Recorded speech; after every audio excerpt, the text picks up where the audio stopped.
নমস্কার বন্ধুরা, কেমন আছেন সবাই? আশা করি আপনারা সবাই ভালো আছেন। আমিও খুব ভালো আছি। আমার একটা নতুন ভিডিওতে আপনাদের স্বাগত জানাই। তো বন্ধুরা, এখন বাজছে রাত্রি 11:30। রাত্রি 11:30টার সময় আমি বানাচ্ছি এই কেকটা। এই কেকটা আসলে আমি আমার ছেলের জন্য বানাচ্ছি। ওই বলেছিল 2 টায়ার্সের চকলেটের কেক বানাতে। তো বন্ধুরা, একটু চেষ্টা করেছি, কেমন হয়েছে একটু বলবেন আমার কেকটা। বেশি ভালো নয়। তো এইটা ছিল আমার কেকের ফাইনাল লুক। তো আজকে সকালবেলায় চললাম মা সন্ন্যাসী মায়ের কাছে পুজো দিতে, কারণ আজকের দিনটা খুবই বিশেষ আমার কাছে। কারণ আজকের দিনটার জন্যই আমি আমার জীবনে মা শব্দটা পেয়েছি। আজকে আমার ছেলের জন্মদিন। ও যদি আমার জীবনে না আসতো, হয়তো মা জিনিসটা কি সেটা আমি জানতাম না। তাই ভগবানকে অসংখ্য ধন্যবাদ দিতে যাচ্ছি আমি, যে আমাকে এত সুন্দর একটা উপহার দিয়েছে ভগবান। তাই ওকেও নিয়ে এসেছি মা সন্ন্যাসীর কাছে আশীর্বাদ নিতে, যেন জীবনে আরও অনেক উন্নতিও করতে পারে। আপনাদের সাথেও মা সন্ন্যাসীর মন্দিরটা একটু শেয়ার করে নিলাম। এটা আমাদের উখড়ায় রানী মা বলা হয়, কারণ আমাদের গোটা উখড়াকে ইনি আগলে রাখেন। সবার সমস্ত সমস্যার সমাধান এই মা সন্ন্যাসীর কাছেই থাকে। তো সবাই একটু মা সন্ন্যাসীর দর্শন করে নিন। আমিও আমার ছেলেকে নিয়ে এসেছি আজকের দিনটাতে ওর মা সন্ন্যাসীর আশীর্বাদ নিতে। তো আমাদের পুজোটা হচ্ছে এখন। আমরা বসেছিলাম, এই যে মা সন্ন্যাসীকে সবাই প্রণাম করে নিয়েছেন। এবার আমরা বাড়ি যাব। আমাদের বাড়িতে যাওয়ার সময় রাস্তার ধারেই একটা মিষ্টির দোকান, মনসার মিষ্টির দোকান বা জয়গুরু মিষ্টান্ন ভাণ্ডার বলা হয়। তো এখানে ছোলা বটোরা খুব ভালো হয়। ছেলে বলেছে ছোলা বটোরা খাবো, কারণ আজ তো ওর জন্মদিন, আজ ওর সব কথা শুনতে হবে। তাই ওর জন্য ছোলা বটোরা নিয়ে এসে ওকে খেতে দিয়েছিলাম। এই যে আমার কেকটা। এবার আমার ছেলেটা কেকটা কাটিং করবে। ও কেক কাটিং করছিল, আমরা সবাই ক্ল্যাপ করছিলাম আর হ্যাপি বার্থডে বলছিলাম।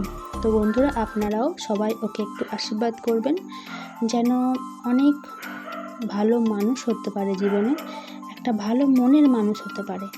সবাইকে যেন ও বট বৃক্ষের মতন ছায়া দিতে পারে। এই যে এইগুলো ছিল ওর গিফট। বাবা দিয়েছিল ব্যাট আর বল। আর এই যে এই চকলেটস, আর এই যে এটা কালার, এই কালারগুলো দিয়েছে টুকি। আর এই যে এই চকলেটস ক্যান আর এই চকোস, এগুলো দিয়েছিল ঠাকুমা। আর একটা যে ও ড্রেসটা পরে আছে সেটাও ঠাকুমা দিয়েছে। এটা দিয়েছে পিসিমণি, আর এটা দিয়েছি আমি। 4 জনে 4 রকম গিফট দেওয়ার একটা কারণ আছে। কারণটা হলো, প্রত্যেক বছর ওর বার্থডেটা খুব ভালোভাবে সেলিব্রেট করা হয়, অনেকজনকে ডাকা হয়, নেমন্তন্ন করা। এই বছর সেটা করব না। তো সেটা ও বলেছে, যদি বার্থডে তোমরা করবে না, কিন্তু 4 জনের 4টে গিফট আমার লাগবে। তো সেই জন্যই 4 জনের 4টে গিফট ওকে দেওয়া হয়েছে, যেন ও শান্ত থাকে। আর এই জলের বোতলটা আমি ওকে দিয়েছি, কারণ কি স্কুলে প্রচণ্ড গরম লাগে, জল গরম হয়ে যায়। তাই এই জলের বোতলটা ওকে আমি দিলাম, জলটা অনেকক্ষণ ঠান্ডা থাকবে তাই।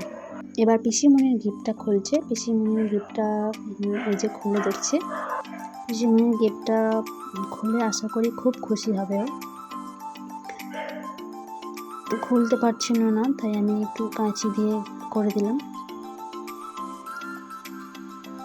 এই যে একটা বন্দুক, এই বন্দুক, গাড়ি, এগুলোর প্রতি এত নেশা ওর। বাড়িতে ভর্তি ভর্তি বন্দুক আর ভর্তি ভর্তি গাড়ি, রকম রকমের, কিন্তু তাও ওর বন্দুক আর গাড়ির নেশা যায় না। তো এই বন্দুকটা নিয়ে দিয়েছে। এবার এই বন্দুকটা নিয়ে ও গোটা বাড়ির লোকজনকে ছুটিয়ে বেড়াবে। আমরাই গিফট দেবো আর আমাদেরকেই ও ছুটিয়ে বেড়াবে। এই যে দেখুন, বন্দুকটা আবার দেখছে কীরকম করা যায়।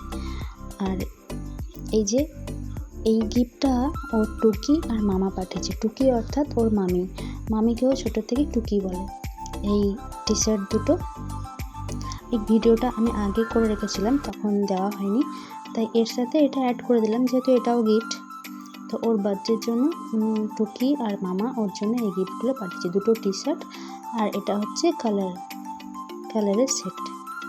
খুব খুশি এই কালারগুলো পেয়ে, কারণ ও একটু ড্রয়িং করতে একটু ভালোবাসে। তাই এই যে সব খুলে খুলে আমাকে দেখাচ্ছে কীরকম হয়, দেখো মা। আমি বলছি রেখে দাও এগুলো সব, কিন্তু ও রাখবে না, ও এখন ড্রয়িং করতে বসবে। আর এই গিফটটা দিয়েছে আমার খুব কাছের, আমার মনের খুব কাছের একজন আমার বান্ধবী আবু। আমি বার্থডে কিছু সেলিব্রেট করিনি, কিন্তু তাও ও বাড়ি এসে এই গিফটটা আমার ছেলেকে দিয়ে গেছে। প্রত্যেক বছর আজকের দিনটা ওর কী করে যে মনে থাকে আমি বুঝতে পারি না, কিন্তু ওর ঠিক মনে থাকবে রাত 12টার সময় ভিডিও কল করে উইশ করা, আর এই যে তার পরের দিন জন্মদিনের দিন এসে ওকে একটা গিফট দিয়ে যাওয়া। এরকম বান্ধবী খুব কমই জোটে জীবনে, তো আমার একটা জুটেছে, আমি খুব খুশি। তো দুপুরবেলায় এই যে এই কিছু রান্না আমি করেছিলাম, যেগুলো ও হয়তো কিছু খাবে না, তাও করেছি। এঁচোড় চিংড়ি, মাছের কালিয়া, চিকেন, 5 রকমের ভাজা, পায়েস, আর এই যে স্যালাড, আর এই সব কিছু করেছি ওর জন্য। তো বন্ধুরা, আজকের মতন ভিডিওটা আমি এখানেই শেষ করছি। ওকে সবাই আশীর্বাদ করবেন, জীবনে অনেক বড় মানুষ যেন হয়। যদি আমার ভিডিওটা আপনাদের ভালো লাগে, একটা লাইক, একটা কমেন্ট করে দেবেন, সাবস্ক্রাইব করে আমার পাশে থাকবেন। দেখা হবে পরের আরেকটা ভিডিওতে। টাটা।